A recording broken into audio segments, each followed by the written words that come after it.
And it came to pass at that time that Judah went down from his brothers, and turned in to a certain Adullamite, whose name was Hira.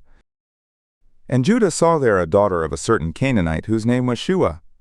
And he took her, and went in to her. And she became pregnant, and gave birth to a son, and he named him And she became pregnant again, and gave birth to a son, and she named him Onan. And she yet again bore a son, and named him Shelah, and he was at Chezib when she bore him. And Judah took a wife for his firstborn, and her name was Tamar.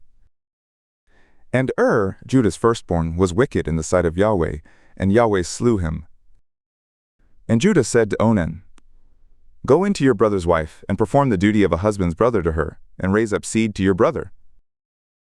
And Onan knew that the seed would not be his, and it came to pass, whenever he went in to his brother's wife, that he spilled on the ground, lest he should give seed to his brother. And the thing which he did was evil in the sight of Yahweh, and he slew him also. Then said Judah to Tamar his daughter-in-law, Remain a widow in your father's house, until Shelah my son is grown up. For he said, Or else he will also die, like his brothers. And Tamar went and remained in her father's house. And in process of time Shua's daughter, the wife of Judah, died, and Judah was comforted, and went up to his sheep shearers to Timnah, he and his companion Hira the Adullamite. And it was told Tamar, saying, Look, your father-in-law goes up to Timnah to shear his sheep. And she put off from her the garments of her widowhood, and covered herself with her veil, and wrapped herself, and sat in the gate of Enaim, which is by the way to Timnah. For she saw that Shelah was grown up, and she wasn't given to him as wife. When Judah saw her, he thought her to be a prostitute, for she had covered her face. And he turned to her by the way and said, Come, I pray you, let me come in to you, for he didn't know that she was his daughter-in-law.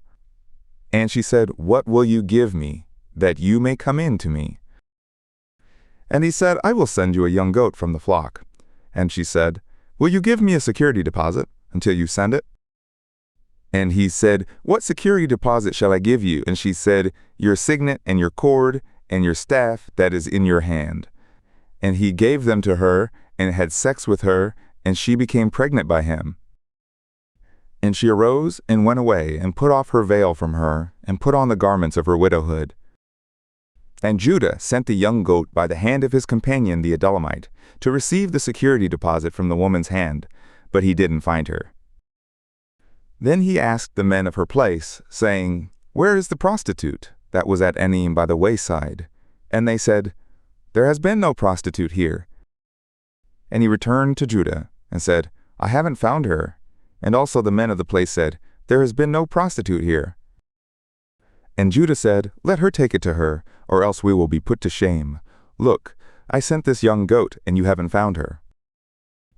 And it came to pass, about 3 months after, that it was told Judah, saying, Tamar your daughter-in-law has prostituted, and moreover, look, she's pregnant by prostitution. And Judah said, Bring her forth, and let her be burned. When she was brought forth, she sent to her father-in-law, saying, By the man, whose these are, I am pregnant. And she said, Discern, I pray you, whose are these, the signet, and the cords, and the staff? And Judah acknowledged them, and said, She's more righteous than I, since I didn't give her to Shelah my son, and he didn't have any sex with her again. And it came to pass in the time of her travail, that, look, twins were in her womb. And it came to pass when she travailed, that one put out a hand, and the midwife took and bound on his hand a scarlet thread, saying, This came out first. And it came to pass, as he drew back his hand, that, look, his brother came out, and she said, Why have you made a breach for yourself? Therefore his name was called Perez. And afterward came out his brother, that had the scarlet thread on his hand, and his name was called Zerah.